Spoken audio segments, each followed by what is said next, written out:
বন্ধুরা, সুমিত্রার ঘর সংসারের আজকের রেসিপি হচ্ছে পেঁয়াজ কলির তরকারি। আমার এইখানে 200 গ্রাম পেঁয়াজ কলি আছে।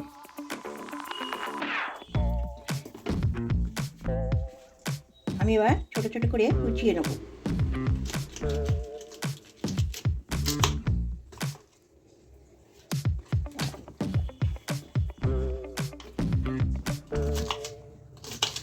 কাটা হয়ে গেছে।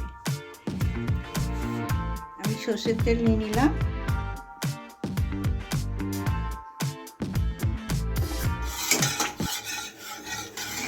একটা শুকনো লঙ্কা দিয়ে দিলাম।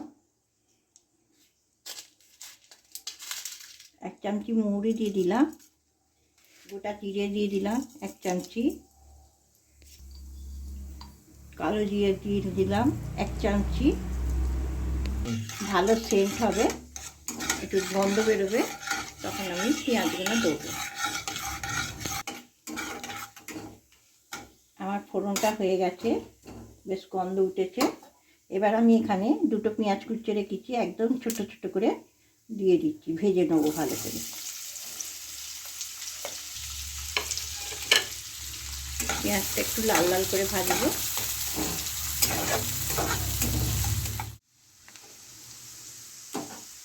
আমি আদা কুচিয়ে রেখেছি, একদম সরু সরু করে দিয়ে দিলাম। 25 গ্রাম মতন আদা কুচি আছে।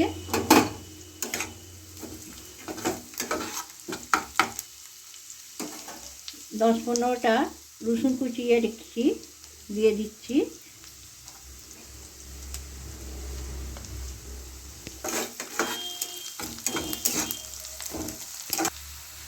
হলুদ দিয়ে দিলাম 1 চামচি, 1.5 চামচি। 1 চামচি লঙ্কা গুঁড়ো দিয়ে দিলাম।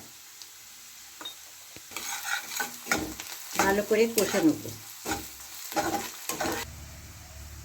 এখানে আমি টক দই দিয়ে দিচ্ছি 1 চামচি, 2 চামচি, 3 চামচি। এখানে আমার 100 গ্রাম দই আছে, টক দই। টক জোরে জোরে নাড়বো, নাহলে কেটে যাবে টক দইটা। এখানে আমি 3টে কাঁচা লঙ্কা কুচিয়ে রেখেছি, দিয়ে দিচ্ছি।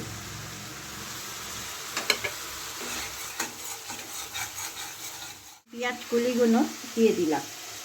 এর সাথে একটু কষে নেবো, ভালো করে ভেজে নেব। ভালো করে ভেজে নেবো পেঁয়াজ কলিগুলো। 2 মিনিটের জন্যে চাপা দিয়ে দিলাম। পেঁয়াজ কলিগুলো একটু ভালো করে সেদ্ধ হয়ে যাবে বলে। A few moments later. আমার 2 মিনিট হয়ে গেছে, চাপাটা খুলে নিচ্ছি। কিরম দেখুন, তেল ছেড়ে দিয়েছে। আমি প্রথমে নুন দিইনি, কিন্তু আমি এখন 1 চামচি নুন দিয়ে দিলাম। নুন দিয়ে ভালো করে নেড়ে নেব। শীতকালে একটু বেশ ভালো ভালো পেঁয়াজ কলিও ওঠে, খেতেও খুব সুন্দর লাগে। এটা শুকনো ভাতে, রুটিতে খুব ভাল লাগবে। আমি এবার একটু ধনে পাতা কুচি দিয়ে দিলাম। সামান্য একটু জল দিলাম।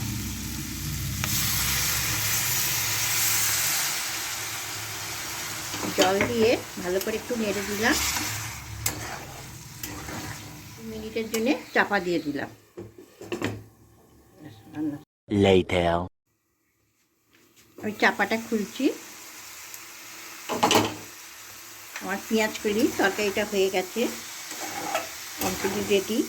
আপনাদের যদি পেঁয়াজ কলি তরকারিটা ভালো লাগে, আমাকে লাইক করবেন, সাবস্ক্রাইব করবেন, কমেন্ট করবেন। সবাই ভালো থাকবে, সুস্থ থাকবে।